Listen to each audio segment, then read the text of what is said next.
Hello students, क्या हाल चाल आप लोगों का। तो जैसा कि मैंने सीरीज़ आपसे स्टार्ट की थी तो 25 मिनट वाली बहुत सक्सेसफुल रही और बच्चों ने बहुत प्यार दिया और समझ में भी आया लोगों को बहुत सिंपल तरीके से। उसमें मैंने एक पार्ट छोड़ा था आपका SN1 SN2 और E1 और E2 का। इसलिए छोड़ा था कि वो जो आपका टॉपिक है उससे हर साल क्वेश्चन आते हैं और क्वेश्चन फिक्स हैं उसके, और वो ऐसा टॉपिक है जिसको आप 5 मिनट में, 10 मिनट में, 15 मिनट में नहीं समझ पाएंगे, तो उसको थोड़ा डिटेल में करवाना पड़ेगा। तो एक बार पढ़ते चले जाइए एकदम। मैं नस से बारीक ज़ीरो से एकदम शुरू कर रहा हूँ, इतना ज़ीरो से कि अगर आपको कुछ भी नहीं आता तो यहाँ सारी चीज़ें आपको क्लियर हो जाएंगी। तो बहुत ज़ीरो से मैं शुरू कर रहा हूँ एकदम। तो उससे पहले SN1 SN2 से पहले कुछ चीज़ें पढ़नी पड़ती हैं ताकि आपको जाने के बाद कॉन्सेप्ट पूरा क्लियर हो जाए। तो मैंने हमेशा से कॉन्सेप्ट आपको क्लियर करवाया है। तो आइए शुरू करते हैं, देखते हैं। सबसे पहली चीज़, टाइप ऑफ सॉल्वेंट। सॉल्वेंट का मतलब समझते हैं ना, जो रिएक्शन में पार्टिसिपेट करता है, ठीक है ना। आइए देखते हैं। एक होता है पोलर, एक होता है नॉन पोलर। ये बात वर्ड आपके सामने आएंगे। पोलर का मतलब क्या होता है, जिसका डाइपोल मोमेंट क्या हो, जीरो ना हो। अब डाइपोल मोमेंट क्या होता है, इनऑर्गेनिक केमिस्ट्री का पार्ट होता है ना। तो सिंपल से अभी बात करते हैं जिसका डाइपोल मोमेंट यानी समझ लो खिंचाव। एक हम बात कर रहे हैं खिंचाव, इसमें क्या है, पोलर है, डाइपोल मोमेंट यानी म्यू वो जीरो नहीं है, इसमें क्या है, जीरो। अब देखो नॉन पोलर, नॉन का मतलब क्या, जीरो पोलर, तो इसमें पोलैरिटी है ही नहीं, ठीक है ना। इसमें नॉन पोलर, जैसे एग्जांपल के तौर पे CCl4, CCl4, CS2। मैं एक समझा देता हूं आपको ताकि आपको थोड़ा सा आइडिया रहे। एक समझा देता हूं, जैसे एग्जांपल के तौर पे ये है आपका CS, ये आपका स्ट्रक्चर होता है ये। अब सुनो, ये सल्फर जो है अपनी तरफ खींचेगा, मोर EN है तो अपनी तरफ खींचेगा, ये वाला सल्फर अपनी तरफ खींचेगा। देखो एक इधर खींच रहा है और जितना इधर भी खींच रहा है, दोनों आपस में क्या हो जाएंगे, कैंसल। तो डाइपोल मोमेंट क्या आएगा, जीरो। इसी तरीके से बेंजीन का, N-हेक्सेन का, CCl4 का। CCl4 का स्ट्रक्चर क्या होता है, इधर क्लोरीन, इधर, इधर, इधर। ये पूरा चीजें पढ़ाई जाती हैं। इन तीनों का जो नेट आएगा नीचे आएगा, तो एक नेट नीचे लगेगा और एक ऊपर लगेगा, तो पूरा का पूरा क्या हो जाएगा, कैंसल हो जाएगा। तो ये डाइपोल मोमेंट होता है। हर चीजें देखो मैंने यहाँ पर नहीं बता सकता है ना, तो कुछ चीजें आपको पहले से पढ़नी होती हैं। जो भी टीचर से आप पढ़ रहे हैं, जो लोग आपको पढ़ा रहे हैं, उनसे जाके पूछिए कि हमें क्या बताया गया है कि नहीं बताया गया, क्यों नहीं बताया गया है। आप उनसे सवाल करिए ऐसा क्यों हो रहा है कि ना।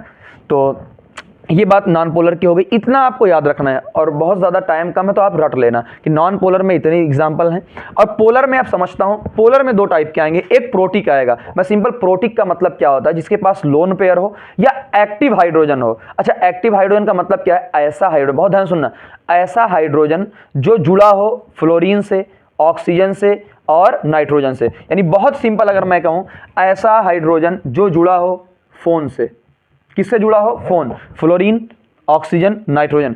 ऐसे हाइड्रोजन को हम लोग क्या कहते हैं, एक्टिव हाइड्रोजन। और इसमें अगर किसी को प्रॉब्लम हो, ठीक है ना, तो एक वीडियो मैंने पहले ही डाली है आपकी ग्रिग्नार्ड रीजेंट की, जाके देखना प्रोफाइल में। ग्रिग्नार्ड रीजेंट की मैंने वीडियो डाली है और आपके ऑक्सीडेशन की वीडियो डाली है।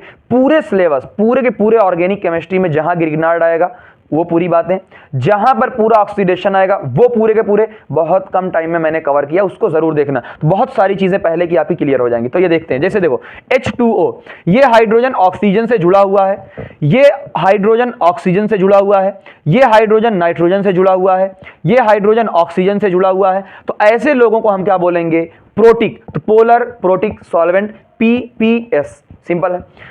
एप्रोटिक का मतलब जिनके पास पोलैरिटी तो हो लेकिन एक्टिव हाइड्रोजन ना हो। तो देख लो यहां पर कोई भी हाइड्रोजन नहीं, ये हाइड्रोजन कार्बन से जुड़ा है, नहीं, फोन से जुड़ा होना चाहिए, FON नहीं है। ये देखो यहां पर R है ही नहीं। यहां पर बाकी कुछ आपको याद करने हैं, THF, DMF, DMS से। अच्छा, इनका फुल फॉर्म मैं नहीं बताऊंगा, टेट्रा हाइड्रोफ्यूरान, ये सारी चीजें होती हैं, लेकिन जरूरत नहीं है क्योंकि आपको डायरेक्ट ऐसे ही देगा। तो मैं उतना पढ़ा रहा हूं आपको कि आपको क्वेश्चन पूरे सॉल्व हो जाएं, डायरेक्ट ऐसे ही आते हैं। तो इतनी चीजें क्लियर। अब एक चीज समझना जो आपके यूज होगी कि जो ये सॉल्वेट, ये क्या करते हैं, जो पोलर प्रोटिक वाले होते हैं, घेराबंदी करते हैं। सॉल्वेट, सॉल्वेट का मतलब घेराबंदी, किसको, कैटायन को और आयनायन को, दोनों को घेराबंदी कर लेते हैं। अब सुनो, मैं रिएक्शन करने आ रहा हूं, मुझको घेरा कर लिया, वो रिएक्शन करने वाला है, उसको भी घेराबंदी कर लिया, आने ही नहीं दे रहा है, तो इसका मतलब बाहर से कोई अटैक करेगा। तो अभी लॉजिक लगाना पूरा ना, फिर से एक बार आएगा, रिपीट करेंगे।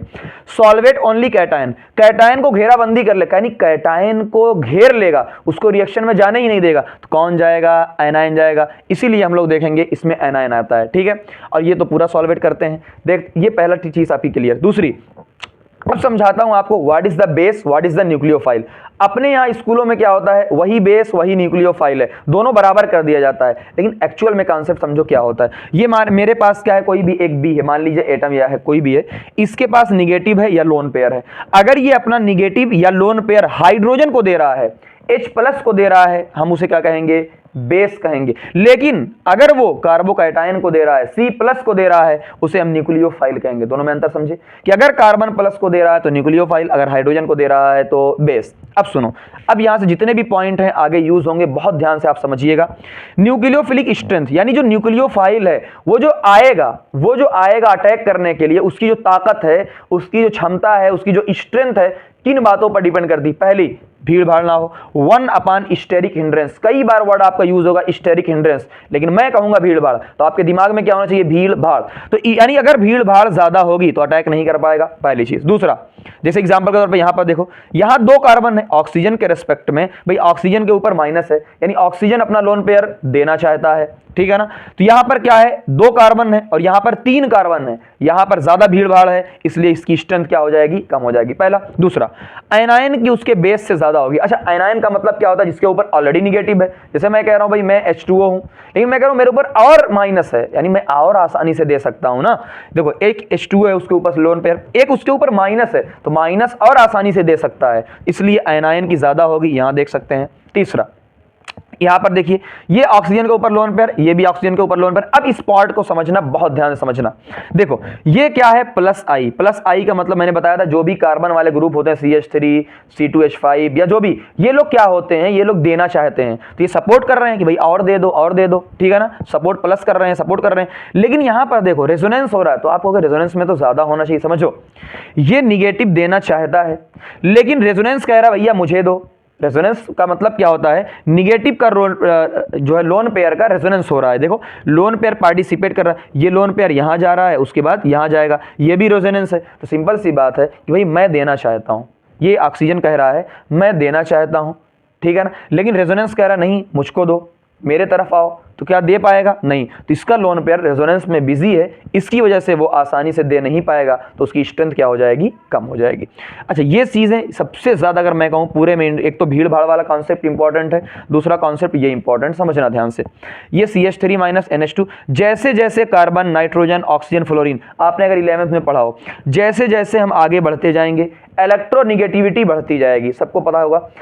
मैं सिंपल बताता हूं, इलेक्ट्रोनिगेटिविटी का मतलब क्या होता है, इलेक्ट्रॉन खींचना। अब खुद सोचो, जैसे जैसे इधर जाएंगे इलेक्ट्रॉन के खींचने की क्षमता बढ़ती जाएगी, लेकिन उसको तो देना है ना। अगर मैं किसी से पैसा ले रहा हूं तो दे थोड़ी पाऊंगा, तो फ्लोरीन तो लेना चाहता है तो वो दे थोड़ी पाएगा, इसलिए बेसिक स्ट्रेंथ और न्यूक्लियोफिलिक स्ट्रेंथ क्या हो जाएगी, इसकी कम हो जाएगी। नीचे आते हैं, जैसे जैसे नीचे आएंगे, नीचे आएंगे, नीचे आएंगे, तो जैसे जैसे नीचे आएंगे माइनस स्टेबल होता जाता है, माइनस बड़े साइज वाले पे स्टेबल होता जाता है। तो जैसे जैसे नीचे आते जाएंगे स्टेबल होता जाएगा, और अगर स्टेबल होता जाएगा तो दे नहीं पाएगा, इसलिए देखिए बेसिक स्ट्रेंथ भी नीचे कम हो रही है और न्यूक्लियोफिलिक स्ट्रेंथ भी क्या हो रही है, कम हो रही। लेकिन अगर पोलर प्रोटिक सॉल्वेंट हो, या आपसे कुछ नहीं बोला गया है, तो नीचे जाने पर आपकी न्यूक्लियोफिलिक स्ट्रेंथ बढ़ रही होगी। बहुत बड़ा इसका रीजन है, इसलिए बता नहीं पाऊंगा पूरा। हाँ, कुछ चीजें आपको तो अभी रटनी पड़ेगी, है ना, टाइम कम है, तो ये देख लेना। अब आते हैं लिविंग ग्रुप के ऊपर, बार बार आप सुनोगे लिविंग ग्रुप समझना। लिविंग ग्रुप का मतलब ऐसा भगैल नहीं, जो है ना भगैला, ठीक है ना। ये देखो, जैसे ये R है और ये लिविंग ग्रुप है, कोई भी एक ग्रुप है जो जाना चाहता है रिएक्शन से, तो पहला स्टेप न्यूक्लियोफाइल आएगा, हमेशा याद रखना, न्यूक्लियोफाइल आएगा, लिविंग ग्रुप जाएगा, न्यूक्लियोफाइल आएगा, लिविंग ग्रुप जाएगा। देख लो, पहला स्टेप मैंने लिख दिया, इसीलिए न्यूक्लियोफाइल आया, इसने R पर अटैक किया। अब सारे कॉन्सेप्ट को मिलाते चलो, क्या मैंने बोला था कि जो भी कार्बन प्लस पर आएगा न्यूक्लियोफाइल कहलाएगा। R के ऊपर R यानी कार्बन वाला ग्रुप, तो ना माइनस आ रहा है किस पर, R पर, क्या न्यूक्लियोफाइल कहलाएगा। अगर न्यूक्लियोफाइल आया तो लिविंग ग्रुप गया। अब देखो, ये 2 लोन पे, एक बॉन्ड में कितने पे इलेक्ट्रॉन, 2।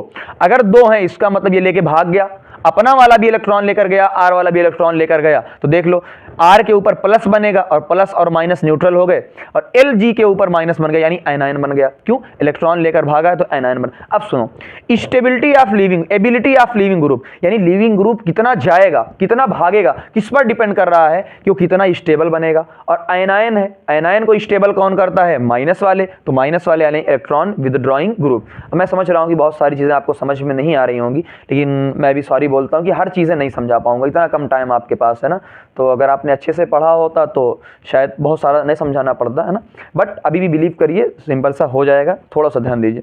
हम कह रहे हैं भाई जो लिविंग ग्रुप है वो कितनी तेज़ी से जाएगा वो डिपेंड करता है ये कितना स्टेबल बनेगा, और ये स्टेबल कब होगा जब माइनस वाले को माइनस स्टेबल करेगा, यानी इलेक्ट्रॉन विदड्रॉइंग ग्रुप। दूसरी चीज़, बेटर लिविंग ग्रुप कौन होगा, एनसीईआरटी में लाइन है, कन्फ्यूज़ होते हैं, कन्फ्यूज़ किए जाते हैं, मैं सिंपल समझाता हूँ। बेटर लिविंग ग्रुप, मैं कह रहा हूँ कि एक बेटर लिविंग ग्रुप है। अब यहीं से देखो, अगर लिविंग ग्रुप अच्छा है इसका मतलब स्टेबिलिटी ज़्यादा है। अगर स्टेबिलिटी ज़्यादा है क्या वो दे पाएगा, नहीं, स्टेबल लोग थोड़ी देंगे। तो अगर वो स्टेबल है तो अपना लोन पेयर क्यों देना चाहेगा, और अगर लोन पेयर नहीं देना चाहेगा तो वीक बेस हो जाएगा। तो एनसीईआरटी लिखती है weak base are better leaving group, उल्टा लिखती है, लेकिन हम सीधा पढ़ लिए, सिंपल चीज़ है। ये हम देखा था न्यूक्लियोफिलिक स्ट्रेंथ की बात कर रहे थे, पूरा स्टेबिलिटी की बात कर रहे थे कि नीचे जाने पर स्टेबिलिटी क्या होगी, बढ़ेगी। तो सबसे अच्छा लिविंग ग्रुप कौन होगा, ये याद रखना, स्टार पॉइंट है, बहुत ज़्यादा काम आएगा।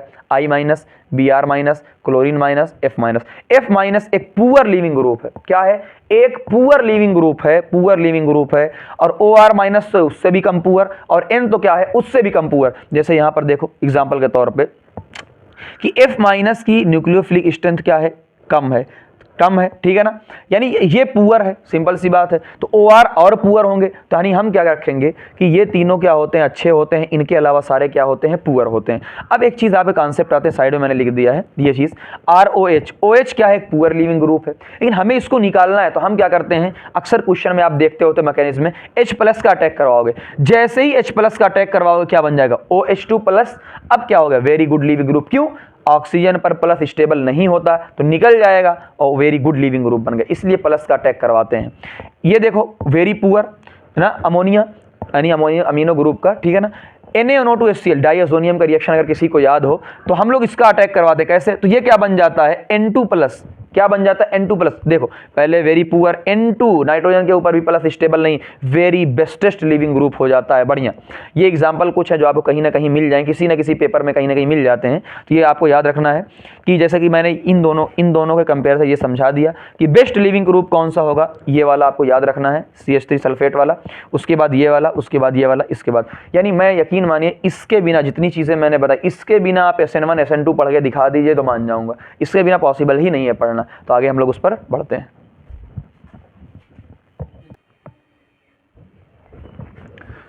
आइए हम लोग देखते हैं SN2 रिएक्शन, ठीक है ना। पहले SN2 लेंगे ताकि SN1 आसानी से के साथ हो सके। तो ये मैं इस तरीके से पढ़ा रहा हूँ जो हमें कोटा में पढ़ाया गया, जिस तरीके से कि कैसे कैसे टीचर वहाँ टॉप के टीचर पढ़ाते थे भाई, तो अपने उनके अंदाज में वो जो चीज़ें समझाया थे, ध्यान सुनना। ये मैं कह रहा आपका SN का मतलब होता है सब्स्टिट्यूशन न्यूक्लियोफिलिक, ठीक है ना, बाई मॉलिक्यूलर रिएक्शन। अच्छा, सब्स्टिट्यूशन का मतलब क्या होता है कि मेरी जगह पर आकर कोई और बैठ गया, ये सब्स्टिट्यूशन है। न्यूक्लियोफिलिक का मतलब क्या होता है कि न्यूक्लियोफाइल आएगा। बाई मॉलिक्यूलर का मतलब क्या होता है, दो की टक्कर से होगा, किसकी टक्कर से, दो की टक्कर से होने वाला रिएक्शन होगा। जैसे एग्जांपल के तौर पे ध्यान से सुनना, ये CH3Br आपको दिया हुआ है, हैलाइड दिया हुआ है, OH माइनस आ रहा, OH माइनस एक और CH3 दूसरा, OH माइनस आया, इस पर टक्कर मारा, क्या दो लोगों ने आपस में टक्कर मारी, ऐसे रिएक्शन, इसे SN2 रिएक्शन कहते हैं। यहां से देखो OH माइनस आएगा, लिविंग ग्रुप जाएगा। फिर यहां पर कौन सा सॉल्वेंट लिया है, पोलर एप्रोटिक सॉल्वेंट हमने लिया है। इसका भी रीजन सुनते हैं, क्वेश्चन अराइज होना चाहिए बच्चों के दिमाग में कि अगर यहां पर पोलर प्रोटिक सॉल्वेंट ले लेते तो क्या होता। ध्यान से समझना, क्या यहां पर OH माइनस अटैक कर रहा है, अगर OH माइनस को आपने जकड़ लिया, घेराबंदी कर दी, सॉल्वेट कर दिया, क्या रिएक्शन हो पाएगा, नहीं हो पाएगा। यानी हम कोई ऐसा मीडियम लेते हैं जो एनायन को फ्री छोड़ दे, तो यही होता है पोलर एप्रोटिक सॉल्वेंट। मैंने बताया था वो कैटायन को सॉल्वेट करता है लेकिन एनाइड की घेराबंदी नहीं करता, इसलिए हमने क्या लिया, पोलर एप्रोटिक सॉल्वेंट। अब यहां से मैकेनिज्म समझते हैं, फिर ध्यान चीजें समझते हैं। ये मेरे पास लिविंग ग्रुप है, सिंगल स्टेप रिएक्शन होती, ध्यान से। OH माइनस आया और इसका जो वैकेंट ऑर्बिटल था इसमें उसने अपना लोन पेयर दिया। अच्छा अब खुद सोचो, 3 1 2 3 1 बॉन्ड 4 और ये क्या बन जाएगा, पांचवा। यहां ध्यान से सुनना, ये 5 बॉन्ड बन चुके हैं, क्या कभी भी कार्बन 5 बॉन्ड बना सकता है, कभी नहीं बना सकता। यानी अगर OH माइनस आएगा तो लिविंग ग्रुप को जाना पड़ेगा। अब ध्यान से सुनना, यहां ये तो OH माइनस आया तो इस पर भी माइनस, तो ये अटैक, ये माइनस, और ये भी निकल रहा है तो इस पर भी माइनस, यानी सब पर क्या है, माइनस। ये मैं फालतू में नहीं बता रहा हूं, इसका भी रीजन है, समझना। ये बताओ कितना बॉन्ड बना, 5, यानी ये कहलाता है ट्रांजिशन स्टेट। ट्रांजिशन स्टेट यानी बीच वाला स्टेट जो आप एक पल के लिए होता है बीच में, ये क्या है, पेंटा कोऑर्डिनेटेड यानी 5 बॉन्ड बन रहा है, लेकिन एक्चुअल में कितने बॉन्ड है समझना, ये तो बन रहा है और ये टूट रहा है, इसको काउंट नहीं करेंगे, तो एक्चुअल में कितना है 3 यानी sp2, ध्यान से समझना। अब ये क्या होगा, ये बन रहा है तो लिविंग ग्रुप निकल जाएगा, ठीक है ना। अब OH यहां पर, अब एक और सवाल पैदा होगा कि Br तो यहां पर है, तो Br की जगह पर अगर OH लग रहा है तो Br इस तरफ है तो इस तरफ लगना चाहिए था, लेकिन ध्यान से सुनना, क्या लिविंग ग्रुप आगे से निकल रहा है, अब कुछ सोचो, लिविंग ग्रुप आगे से निकल रहा है, अगर मैं आगे से आऊंगा क्या टक्कर हो सकती है, खुद सोचो, देखो ये लिविंग ग्रुप निकल रहा है और मैं इधर से रिएक्शन करने आऊं, क्या टक्कर होने की पॉसिबिलिटी है, बिल्कुल पॉसिबिलिटी, तो मैं क्या करूंगा, लिविंग ग्रुप इधर से आ रहा है, मैं बैक से आऊंगा, तो देखो लिविंग ग्रुप यहां से आ रहा है तो ये बैक से रिएक्शन कर रहा है, पीछे से रिएक्शन कर रहा है, इसलिए प्रोडक्ट क्या बन गया, उल्टा, एक ही प्रोडक्ट बना है सिंगल प्रोडक्ट, हाँ ठीक है, क्या उल्टा बन गया है, 100% इन्वर्जन। अच्छा, इन्वर्जन का सिंपल मतलब क्या होता है, एग्जांपल के तौर पे, यहां पर छाता तो है नहीं मेरे पास, ठीक है ना, जैसे मैं कह रहा हूं कि अभी ये कॉपी है, ये कॉपी ऐसी है, ये छाता मेरा अभी मान लो ये है, ये मेरा छाता खुला हुआ है, ये मेरा छाता अभी खुला हुआ है, इन्वर्जन का मतलब क्या हो गया, छाता ऐसे हो गया, छाता देख रहे हो ना, सबने देखा होगा छाता उल्टा होता है, जब बहुत तेज हवा चलती है तो छाता पकड़े होते हैं, छाता है ना, तो छाते को उल्टा कर देते हैं, वही क्या होता है, इन्वर्जन हो जाता है, इन्वर्जन होगा, इसे ही कहते हैं वाल्डन इन्वर्जन या इन्वर्जन ऑफ कॉन्फिगरेशन। तो ये क्वेश्चन बार बार पूछा गया है, कौन सी रिएक्शन में इन्वर्जन होता है, तो इसमें होता है SN2 में होता है, ये बात समझ में आ गई। अब यहीं से सारी चीजें समझते हुए चलते हैं। पहली चीज, रेट किस पर डिपेंड कर, अच्छा आगे से लिविंग ग्रुप आ रहा है इसलिए पीछे से हो, अगर यहां पर भीड़ भाड़ बहुत ज्यादा हो जाए, खुद सोचो ये अटैक करने आ रहा है, अगर भीड़ भाड़ बहुत ज्यादा हो जाएगी, क्या अटैक कर पाएगा, नहीं कर पाएगा, इसका मतलब रिएक्शन ही नहीं होगी, यही होता है ना, मैंने बताया था रेट ऑफ SN2 क्या होता है, स्टेरिक हिंड्रेंस, यानी अगर भीड़ भाड़ ज्यादा होगी तो रिएक्शन करने में दिक्कत होगी, इसलिए उल्टा है, ठीक, समझ में आ गई। रेट किस पर डिपेंड कर रहा है, सबस्ट्रेट पे और न्यूक्लियोफाइल के, रेट इस पर भी डिपेंड कर रहा है कि ये कैसा है, और रेट इस पर भी डिपेंड कर रहा है कि आने वाला कैसा है, क्या इसमें भीड़ भाड़ है कि नहीं है, या आने वाला तेज आ पाता है या स्लो आ पाता है, तो दोनों पर डिपेंड कर रहा है, तो ऑर्डर ऑफ रिएक्शन कितनी हो जाएगी, 2, सबने पढ़ा है भाई, 2 चीजों पर डिपेंड करता है ऑर्डर ऑफ रिएक्शन 2 नॉर्मली।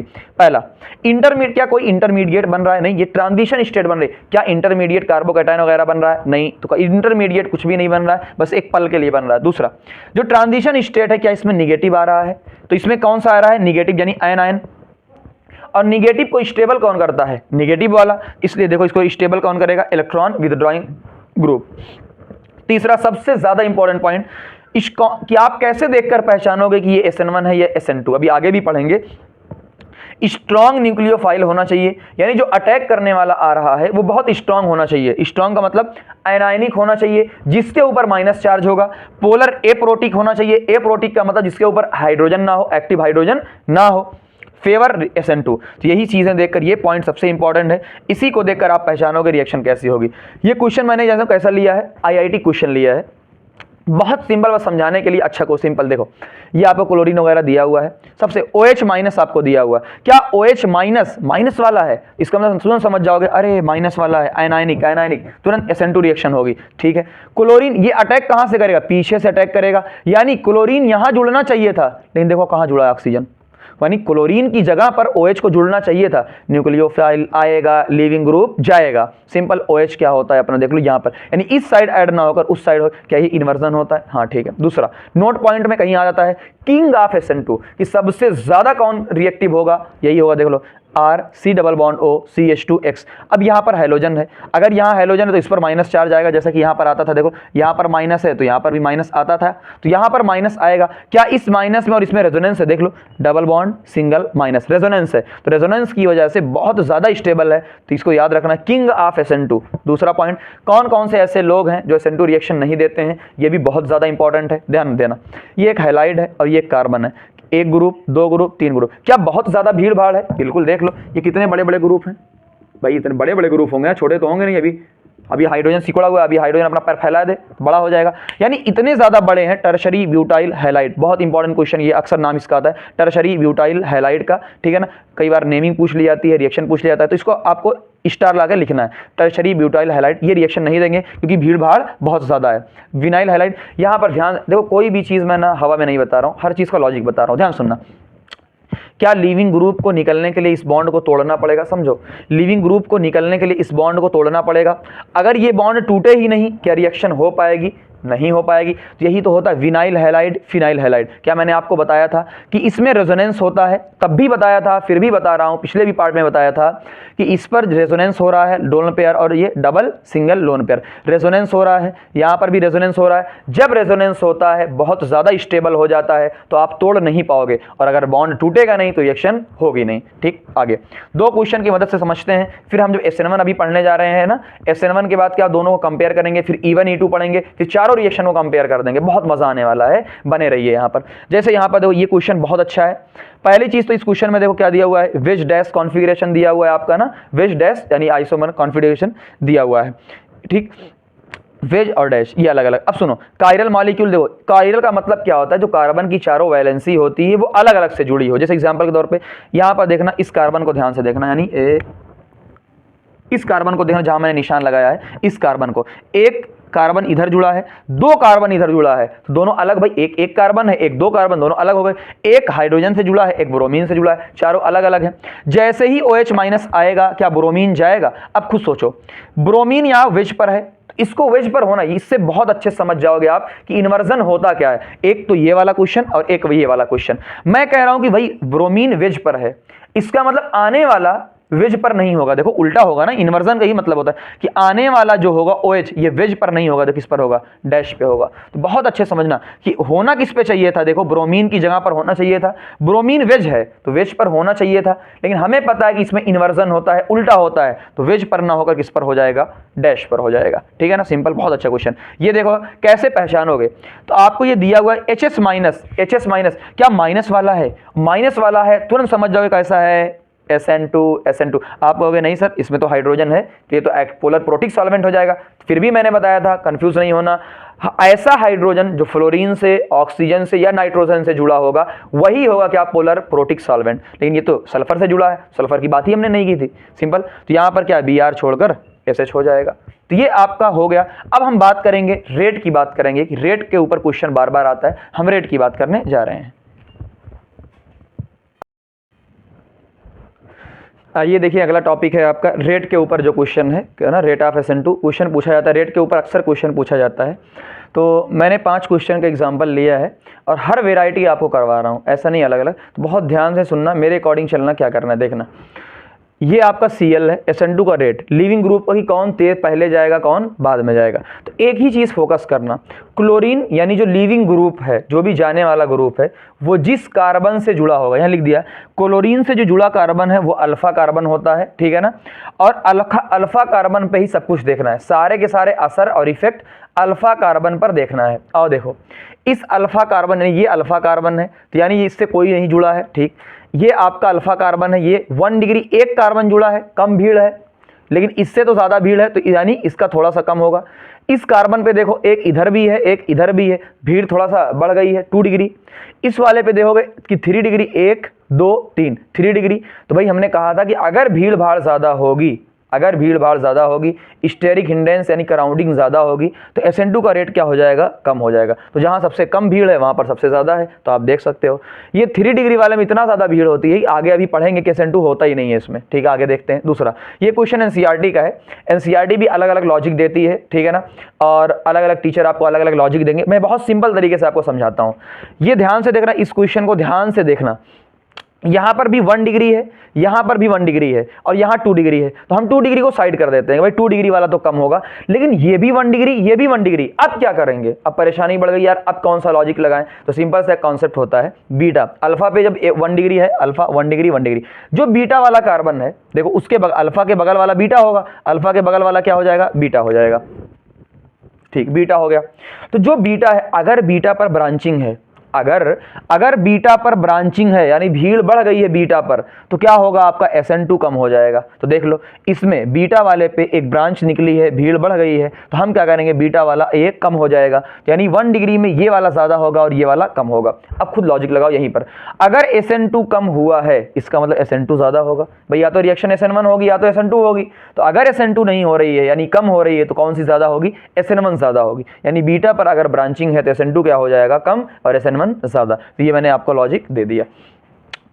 तीसरा क्वेश्चन, ये क्वेश्चन देखो अचानक से गलत होता है भाई, ये क्या है, मैंने पहले ही बताया था किंग, तो किंग जहां आएगा सारे लोग भाग जाएंगे, तो सबसे ज्यादा रिएक्टिव कौन है, किंग ऑफ SN2, पहले ही बताया था।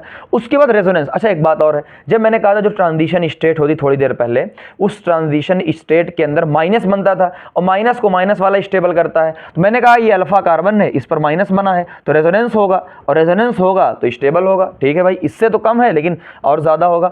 इसमें भी रेजोनेंस होगा, डबल सिंगल निगेटिव, लेकिन इससे तो कम रेजोनेंस होगा, तो यानी ये ज़्यादा स्टेबल होगा, ये कम स्टेबल होगा, और इसमें तो रेजोनेंस हो ही नहीं रहा है तो सबसे कम स्टेबल हो जाएगा।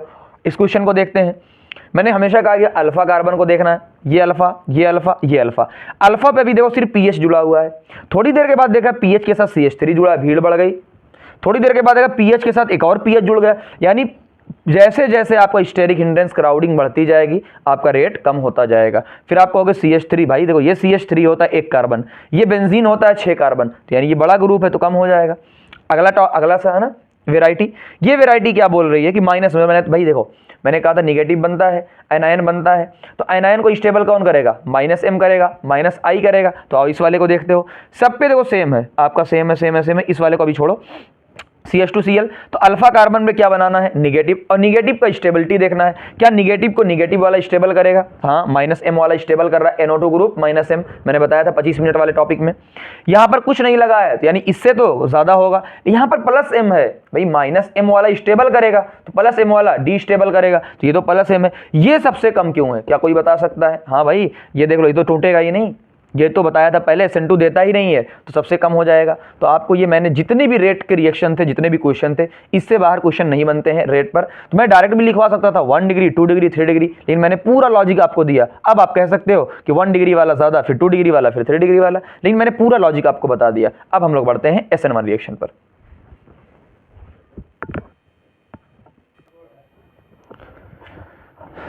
SN2 हमने पूरी डिटेल में देख लिया है। अब देखते हैं कि SN1 क्या चीज़ है। SN1 भी बहुत इंपॉर्टेंट है, अब ध्यान समझना चीज़ों को। मैंने अच्छा वहाँ एक चीज़ बताई थी ना कि 3 डिग्री होता है, उसमें भीड़ भाड़ बहुत ज़्यादा होती है, तो इसमें SN2 नहीं होता है। तो SN2 नहीं होगा तो क्या होगा, SN1 होगा। तो ये SN1 मैंने लिया है। अच्छा उसमें पोलर एप्रोटिक होता था, इसमें पोलर प्रोटिक सॉल्वेंट होता है। अब यहाँ पर देखो एक्स्ट्रा न्यूक्लियोफाइल नहीं, कुछ चीज़ें समझना आप जो है, यहाँ पर कोई बाहर से अटैक करने नहीं आएगा। वहाँ पर क्या OH- बाहर से आता था, यहाँ कोई बाहर से अटैक करने नहीं आएगा। पानी है तो पानी खुद अटैक कर देगा, तो बाहरी कोई भी टक्कर नहीं, तो 2 की टक्कर नहीं होगी, ठीक है ना, एक सिंगल होगा। और ये क्या होगा, इसीलिए SN1 होता है। वहाँ पर बाहर से आते थे लोग। अब यहाँ पर 2 स्टेप, वो एक स्टेप होता था, ध्यान सुनना, SN2 स्टेप 1 होता था लेकिन ऑर्डर 2 होता था। SN1 में ऑर्डर 1 होगा लेकिन स्टेप कितना होगा, 2। पहला स्टेप क्या है, सॉल्वेशन आयनाइजेशन। सॉल्वेशन का मतलब घेराबंदी। मैंने पहले ही बताया था आपको कि जो पोलर प्रोटिक होते हैं वो दोनों लोगों को सॉल्वेट करते हैं। तो देख लो भाई, ब्रोमीन में और कार्बन में मोर इलेक्ट्रोनिगेटिव कौन सा होगा, ब्रोमीन, तो उस पर माइनस आएगा और कार्बन पर प्लस आएगा। तो ऑक्सीजन ने इसको भी घेरा और वाटर ने इसको भी घेरा और वाटर ने इसको भी घेरा, तो उसके बाद थोड़ी देर के बाद क्या होगा, अलग हो जाएंगे और यहाँ पर कार्बोकैटायन का फॉर्मेशन हो जाता है ना, सिंपल सा। तो यहाँ पर कार्बोकैटायन का फॉर्मेशन हुआ है और ये क्या है अपना माइनस है। तो कार्बोकैटायन क्या होता है, sp2 होता है। sp2 का मतलब 3, 1 बॉन्ड, 2 बॉन्ड, 3 बॉन्ड, तो sp2 होता है। और sp2 क्या होता है, प्लेनर होता है। जैसे एग्जांपल के तौर पे ये मेरी अपनी नोट्स है, ठीक। अब प्लेनर का मतलब सिंपल सा क्या है, एक प्लेन है, या मैं अगर अभी ऐसे समझाऊं ऐसे, तो प्लेनर का मतलब क्या होता है कि मान लो न्यूक्लियोफाइल आ रहा है। अब न्यूक्लियोफाइल आ रहा है तो आगे से भी अटैक कर रहा है, और इसी तरीके से न्यूक्लियोफाइल आ रहा है तो पीछे से भी अटैक कर रहा है। जबकि वहां पर क्या होता था, सिर्फ पीछे से अटैक हो पाता था, वो प्लेनर नहीं होता था। ये प्लेनर है तो अटैक दोनों तरफ से होगा, ठीक है। इसका मतलब 2 प्रोडक्ट बनेंगे, सिंपल सी बात है। अच्छा ठीक, दूसरी चीज क्या होती है, अटैक अब ज्यादा कहाँ होगा। मैं यकीन के बता रहा हूं आपको कि अक्सर बुक क्या लिखती हैं कि इक्वल अमाउंट बनेगा, लेकिन मैं अपने टीचर के भरोसे पर बता रहा हूं, जो उन्होंने हमको बताया कोटा वगैरह में, कि यहां पर एक्चुअल में क्या चीजें होती। कुछ बुक भी ऐसी लिखती हैं, टीचर भी आपको नॉर्मल ऐसे पढ़ा देता है। यहां पर क्या होगा, खुद सोचो जरा, खुद सोचो। ये आगे ब्रोमीन है, आगे ब्रोमीन है। अब जब मैं इधर से अटैक करने आ रहा हूं, तो इधर से ब्रोमीन भी निकल रहा है, तो इधर से टक्कर होने की पॉसिबिलिटी है। इसका मतलब क्या होगा, इधर से कम अटैक हो पाएगा, लेकिन पीछे से कोई भी दिक्कत नहीं है, तो पीछे से आसानी से अटैक हो जाएगा। तो ये लॉजिक सिंपल सा होता है कि आपका आगे से जो अटैक होगा, देखो जो आगे सामने से बी आर है तो सामने से जो अटैक होगा वो थोड़ा सा कम होगा और पीछे वाला अटैक क्या होगा, ज़्यादा होगा। आप लॉजिक से समझ सकते हैं। तो पीछे से जो प्रोडक्ट बनेगा इन्वर्जन, जैसा कि हमने देखा था, आगे से है वो रिटेंशन। रिटेंशन का मतलब क्या होता है, बाकी जो है वैसे ही, तो इसका मतलब इन्वर्जन और रिटेंशन तो होगा लेकिन इन्वर्जन आपका ज़्यादा होगा। ये आप लॉजिक से समझ सकते हैं। दूसरा, पहला प्रोसेस ये हो गया कार्बोकैटायन का फॉर्मेशन सॉल्वेशन। दूसरा अटैक ऑफ न्यूक्लियोफाइल। अब न्यूक्लियो, इसलिए मैंने अलग अलग देखो कलर से बनाया है। ये न्यूक्लियोफाइल आ रहा है H2O, जो मुझसे लोग पढ़े होंगे, हम लोग का एक नारा होता था कि आता तो H2O है, अटैक तो पानी करता है, जुड़ता कौन है, OH। अटैक तो पानी करता है, जुड़ता कौन है, OH करता है, जुड़ता OH है। अब यहाँ से आया ये लाल वाला, देखो H2O ने आगे से अटैक किया तो OH भी आगे की तरफ लगा, इसे कहते हैं रिटेंशन, जो 50% से कम होगा। एक हरे वाले ने पीछे से अटैक किया तो देख लो पीछे से अटैक हुआ, OH यहाँ पर लगा, इसे कहते हैं इन्वर्जन, जो कि 50% से ज़्यादा होगा। अब यही क्वेश्चन बनता है, अगर कायरल कार्बन होगा, कायरल कार्बन का मतलब उस कार्बन पर चारों वैलेंसी अलग अलग होंगी, अगर कायरल कार्बन होगा तो क्या होगा, पार्शियल रेसिमाइजेशन। अच्छा, आपकी बुक क्या लिखती है, रेसिमाइजेशन वगैरह लिखती है, तो मैंने दोनों चीज़ें कि अगर ऑप्शन में दोनों होगा, हम आगे के लिए भी तो पढ़ रहे हैं, ऐसा तो है नहीं हम सिर्फ बोर्ड के लिए पढ़ रहे हैं। जो बच्चे एग्जाम देने नीट वगैरह या कोई भी एग्जाम देने जाएं कंपटीशन वगैरह का, सारी चीज़ें यही होती हैं, तो एक बार अच्छे से पढ़ लो। तो हम क्या कहेंगे, पार्शियल रेसिमाइजेशन एक्चुअल में होता है, अगर वो ऑप्शन में नहीं है तो क्या हम मार देंगे, रेसिमाइजेशन होता है। रीजन, SN1 में कार्बोकैटायन फॉर्म होता है जो कि प्लेनर होता है। अब जो न्यूक्लियोफाइल आएगा वो किसी भी साइड से आ सकता है, आगे से भी पीछे से भी, तो दो कंपोनेंट फॉर्म होंगे। तो वहां पर लिखा है इक्विवोलर, यानी 50 इसका होगा 50 इसका होगा, तो क्या हो जाएगा, रेसिमाइजेशन। लेकिन हम लोगों ने बताया भाई ये 50 से थोड़ा कम होता है, ये 50 से ज्यादा होगा, तो पार्शियल रेसिमाइजेशन होगा। और जो भी चीज बनेगी ऑप्टिकली इनएक्टिव बनेगी, ठीक है ना, ये चीज हो गई। रेट ऑफ रिएक्शन क्या हो, रेट ऑफ क्या SN1 क्या, सबस्टेज। अच्छा, अब तो आप कहोगे कि पिछले वाले में आप कह रहे थे कि वो सबस्टेज पर भी डिपेंड करता है और जो OH आ रहा था उस पर भी डिपेंड करता है। मैंने कहा हाँ बिल्कुल आपका लॉजिक सही है, ठीक है ना। हम क्या कह रहे हैं कि भाई जो भी आपने केमिकल काइनेटिक्स जो लोगों ने पढ़ी होगी तो उसमें रेट लॉ में एक चीज बताई जाती है कि जो भी एक्सेस मात्रा में होगा, जो भी बहुत ज्यादा होगा, यहाँ पर वाटर क्या होता है, बहुत ज्यादा होता है ना, वाटर तो भाई सॉल्वेंट होता है, बहुत ज्यादा होता है। तो अगर वाटर बहुत ज्यादा होता है तो उसको रेट लॉ में नहीं लिखते हैं। अब देख लो रेट लॉ में नहीं लिखेंगे तो ऑर्डर क्या हो जाएगा, सिर्फ 1 होगा। दूसरी चीज, जो रिएक्टिविटी होती है वो स्टेबिलिटी ऑफ कार्बोकैटायन पर डिपेंड करती है, यानी जितना ज्यादा कार्बोकैटायन स्टेबल होगा उतना ज्यादा क्या होगा, रिएक्टिव होगा। ये जैसे एग्जांपल के तौर पे ये बेंजाइलिक सबसे ज्यादा रिएक्टिव, ये मैंने प्लस पहले ही बना दिया, मतलब यहां पर कोई क्लोरीन होगा उसको हटा दो प्लस बना दो। तो सिंपल तरीका क्या होगा भाई, जो भी है मान के चलो 3 डिग्री 2 डिग्री, क्लोरीन हटा दो या X हटा दो और प्लस बना दो, सबसे ज्यादा ये स्टेबल होगा। फिर एलाइलिक वाला होगा 3 डिग्री 2 डिग्री 1 डिग्री, और अब 1 डिग्री और ये इसमें तो एकदम होगा ही नहीं, तो इसका मतलब इसमें SN2 होगा। जैसे 3 डिग्री में भीड़ भाड़ बहुत ज्यादा होती थी तो SN2 नहीं होता था, इसमें बहुत कम स्टेबल होंगे तो SN1 नहीं होगा तो SN2 बहुत ज्यादा होगा, ठीक है भाई, तुम नहीं तो मैं। अब देखो इसमें क्या क्या चीजें हम हो सकती हैं, polar protic solvent and weak nucleophile. देखो पोलर प्रोटिक सॉल्वेंट है पहचान, और वीक न्यूक्लियोफाइल है, वाटर क्या होता है, एक वीक न्यूक्लियोफाइल होता है। दूसरा, SN1 डिपेंड नहीं करता नेचर और कंसंट्रेशन ऑफ न्यूक्लियोफाइल। न्यूक्लियोफाइल क्या होता था, वाटर, तो वाटर पे डिपेंड ही नहीं करता है, देख लो यहाँ पर ना नेचर पे डिपेंड कर रहा ना कंसंट्रेशन पे डिपेंड कर रहा, तो वाटर का फर्क ही नहीं पड़ रहा, ये हो गया। अब SN1 और SN2 में रिलेशन क्या है हम लोग वो देखेंगे। पहला, लो टेम्परेचर दोनों को फेवर करते हैं। तीसरा, दूसरा ये है आपका सबसे ज्यादा इंपॉर्टेंट क्या चीज होगी, ये वाला क्वेश्चन कई बार आया हो, लिविंग ग्रुप। मान लो R सेम है, R का मतलब ये भी R जो कार्बन वाला ग्रुप है सेम है, आपको I ब्रोमीन क्लोरीन और फ्लोरीन जो है दे दिया गया है। अब बताओ कौन होगा, तो चाहे SN1 हो चाहे SN2, लिविंग ग्रुप दोनों में होते हैं। अब जो जितनी आसानी के साथ भाग जाएगा तोड़ के उतना अच्छा लिविंग ग्रुप है, तो सबसे आसानी के साथ कौन बढ़ेगा, I। हम यूं लॉजिक से समझ सकते हैं, I का साइज बहुत बड़ा होता है तो आसानी से बॉन्ड कमजोर होता है, आसानी से तोड़ के चला जाएगा। या स्टेबिलिटी ऑफ लिविंग ग्रुप की देख सकते हैं, कई लॉजिक लगा सकते हैं, तो ये गुड लिविंग ग्रुप होता है इसलिए सबसे तेजी से भाग जाता है। तो ये आपका पूरा SN1 हो गया था। अब इस पर जो भी रेट के क्वेश्चन है वो हम लोग कर लेते हैं, फिर दोनों को कंपेयर कर लेंगे।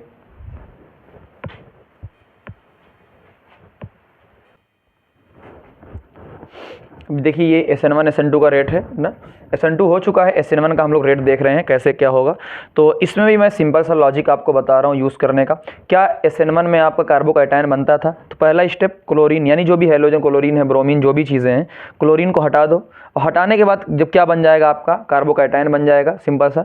अब कार्बोकैटायन की आपको क्या देखना है, स्टेबिलिटी देखना है। जैसे पहले क्वेश्चन को मैंने बहुत डिटेल में लिया है पूरा, कई सारे क्वेश्चन है, यहाँ देखो मैं क्लोरीन को हटाता चल रहा हूँ, क्लोरीन को हटाया प्लस बनाया, हटाया प्लस बनाया हटाया, प्लस बनाया हटाया, प्लस बनाया। अब स्टेबिलिटी देख रहा हूँ, स्टेबिलिटी देख रहा हूँ तो यहाँ पर सिर्फ कार्बन है, कोई इसको स्टेबल करने वाला नहीं है। यहाँ पर एक CH3 इसको स्टेबल कर रहा है, यहाँ पर 2 तरफ से स्टेबल हो रहा है, यहाँ पर 3 डिग्री है तो 3 तरफ से स्टेबल हो रहा है, यहाँ पर रेजोनेंस है और यहाँ पर ज़्यादा रेजोनेंस है, बेंजीन वाला है, इसका मतलब इंक्रीजिंग ऑर्डर में होता हुआ चला जाएगा। तो ये एक क्वेश्चन नहीं है, बहुत सारे क्वेश्चन एक साथ।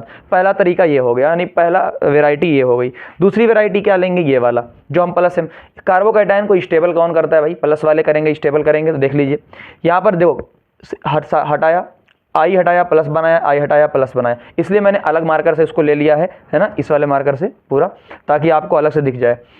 यहाँ पर देखो -m है, अरे -m क्या करेगा, वो तो कम करेगा, तो यहाँ पर निशान लगा दूँ, -m क्या करेगा, कम करेगा, लेकिन +m वाला ठीक है, -m वाले सबसे कम होगा, उसके बाद थोड़ा सा स्टेबल करेगा +H वाला, है ना, कार्बन वाला, फिर +m वाला। ये ग्रुप मैंने आपको ऑलरेडी पिछले 25 मिनट में बता रखे हैं, तो जाके उस वीडियो को ज़रूर देखना, 25 मिनट में बहुत ज़्यादा बताया मैंने, अच्छा खासा। तो ये +m आपका है, और इन दोनों में आपको कंपेयर करें, ये भी +m, ये भी +m। अच्छा, एक सिंपल सी बात, इसको लॉजिक बताता हूँ। +m का मतलब क्या होता है, देने वाला, देने वाला। अब खुद सोचो, जिसका नाइट्रोजन का क्या होता है लोन पेयर, या ऑक्सीजन का लेकर चलो, ऑक्सीजन का इलेक्ट्रोनेगेटिविटी क्या होती है, ज़्यादा होती है, यानी वो खींचना, देना भी चाहेगा लेकिन खींच भी रहा है तो कम दे पाएगा।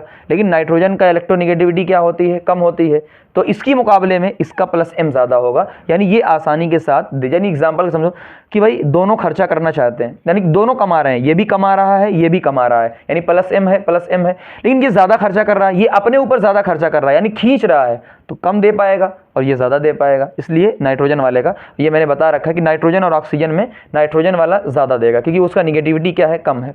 एक थी दूसरा क्लोरीन को जैसे ही हटाएंगे प्लस बन जाएगा। अब जिसको भी याद हो, ये कॉन्सेप्ट क्या होता है, एरोमेटिसिटी वाला कॉन्सेप्ट होता है, एरोमेटिसिटी वाला एक लंबा चौड़ा कॉन्सेप्ट होता है। तो एक एरोमेटिक बन जाएगा, एक नॉन एरोमेटिक बन जाएगा, एक एंटी एरोमेटिक बन जाएगा। यानी अगर बहुत सिंपल तरीके से मैं कहूँ कि अगर आपके पास डबल बॉन्ड, ठीक है ना, डबल बॉन्ड आपका एक हो, या इसको रहने देते क्योंकि एरोमेटिसिटी समझने में बहुत प्रॉब्लम होगी ना, तो एक बार आप कहीं से समझ लीजिएगा, अगर मेरा वक्त मिला तो मैं एरोमेटिसिटी का टॉपिक डाल दूंगा। तो सिंपल सी यहाँ पर देखो क्या है, एक है, प्लस को काउंट नहीं करते हैं, प्लस को एरोमेटिसिटी में काउंट नहीं करते हैं, सिंपल सा समझ लो।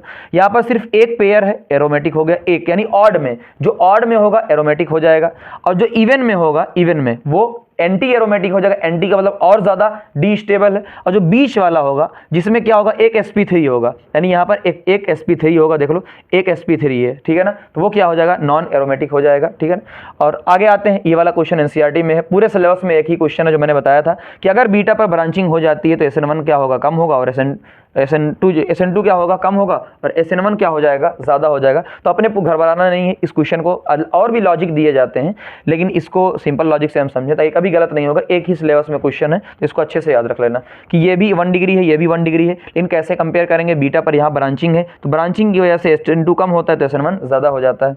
अगला क्वेश्चन, लिविंग ग्रुप में सब कुछ देखो सेम है, लेकिन यहाँ पर क्लोरीन, यहाँ ब्रोमीन, यहाँ आयोडीन, मैंने पहले ही बताया था आयोडीन का बहुत ज़्यादा होता है। जितने भी पॉसिबल क्वेश्चन है मैंने सारे ले लिए हैं रेट वाले पे। अब इसको देखो, जैसे ही ब्रोमीन हटाओगे बेंजीन के ऊपर प्लस, भाई बेंजीन के ऊपर प्लस में कोई रेजोनेंस नहीं होता, लेकिन जब यहाँ पर आप बनाओगे तो यहाँ पर देखो ये बेंजीन है और यहाँ प्लस है, तो बेंजीन के बाहर प्लस है। जैसे मैं कहूँ कि भाई अगर इस पर कोई बैठा होगा, एग्जाम्पल के थ्रू, अगर जैसे एग्जांपल ये बेंजीन है, अगर इस पे ही आप बैठा दोगे तो स्टेबल नहीं होगा, लेकिन इसको छोड़कर ये बेंजीन आपकी यहाँ एक कार्बन हटाकर यहाँ बैठाओगे, अब स्टेबल हो जाएगा। तो अगर एग्जैक्ट बेंजीन पर बैठा है तो स्टेबल नहीं होता है। तो ये चीज़ भी आपको ध्यान में रहनी चाहिए। बहुत सारे छोटे छोटे चीज़ें होती हैं, कितना बता पाऊंगा, है कि नहीं।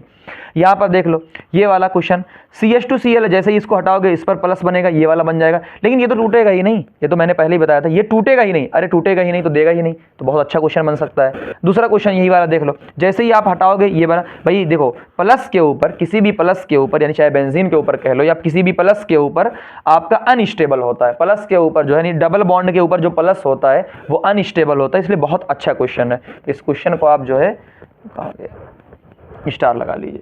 एक तो ये वाला क्वेश्चन, ये वाला क्वेश्चन, और ये वाला क्वेश्चन तो है ही स्टार लगा हुआ। अगला क्वेश्चन इसमें देखो, जैसे ही आप प्लस को यानी ब्रोमीन को हटाओगे यहाँ प्लस बनेगा, तो इधर से भी रेजोनेंस, उधर से भी रेजोनेंस।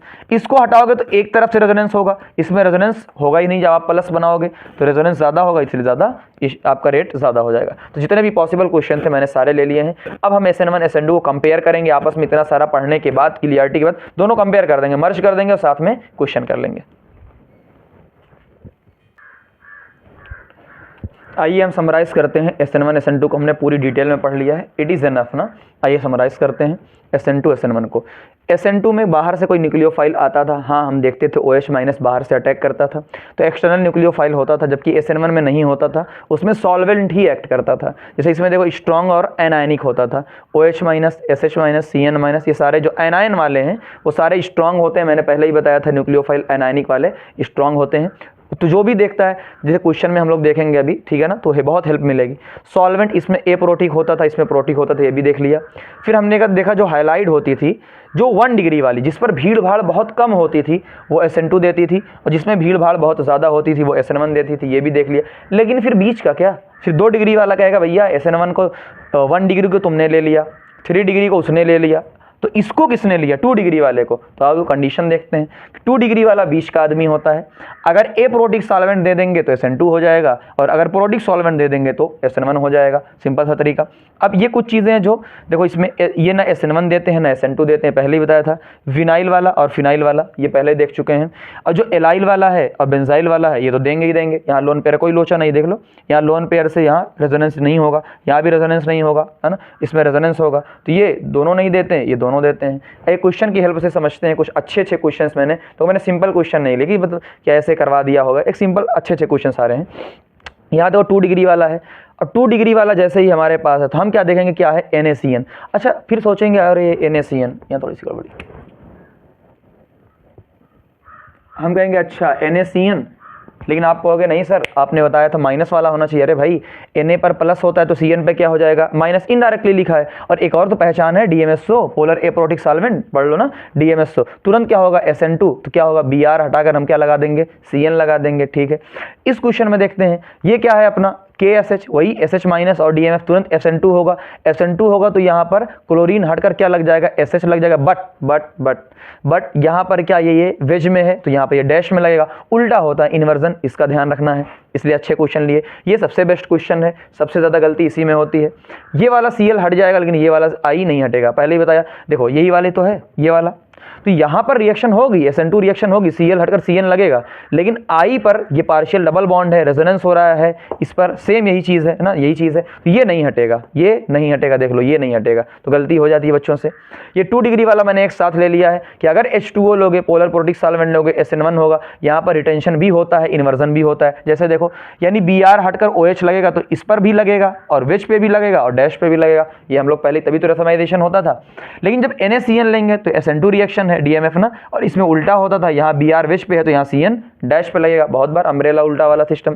ठीक, ये क्वेश्चन सबसे फेवरेट क्वेश्चन माना जाता है, मेरे भी तरीके बहुत फेवरेट, सबसे ज़्यादा गलती होती है। कैसे, जब आप Br को हटाओगे कार्बोकैटायन बनाओगे, ठीक है, तो मैंने एक चीज़ हमेशा बोली थी, और पूरी ऑर्गेनिक में जब मैं पढ़ाता हूँ तो 2-3 चीज़ें बहुत ज़्यादा बोलता हूँ, मैं गिना देता हूँ क्या क्या बोलता हूँ। पहला, जब कार्बोकैटायन बनेगा रीअरेंजमेंट होगा। अब पूछोगे सर ये रीअरेंजमेंट क्या होता है, तब फिर मैं कहूँगा कि वही प्रमोशन ना, कि 25 मिनट का वीडियो जाके मेरा देख लो, सारी डिटेल मैंने उसमें बताई। 25 मिनट मतलब 26 मिनट समथिंग का है, तो 25 मिनट का वीडियो, उसमें बहुत कुछ मैंने बताया है, आप उसको ज़रूर जाकर उसको देखो, तो रीअरेंजमेंट वहाँ से समझ में आ जाएगा। दूसरा, जब भी वाटर अटैक करता है तो जुड़ता क्या है, OH। तीसरा जो फेमस बार बार क्या बहुत बार जब मैं कोचिंग पढ़ाता हूँ बोलता रहता हूँ, हमेशा बोलता रहता हूँ कि एक कार्बन पर 2 OH स्टेबल नहीं होते, एक कार्बन पर 2 OH स्टेबल नहीं होते, तो क्या करेंगे, पानी निकाल दो, पानी निकाल दो, पानी निकाल दो। ठीक है ना, सिंपल।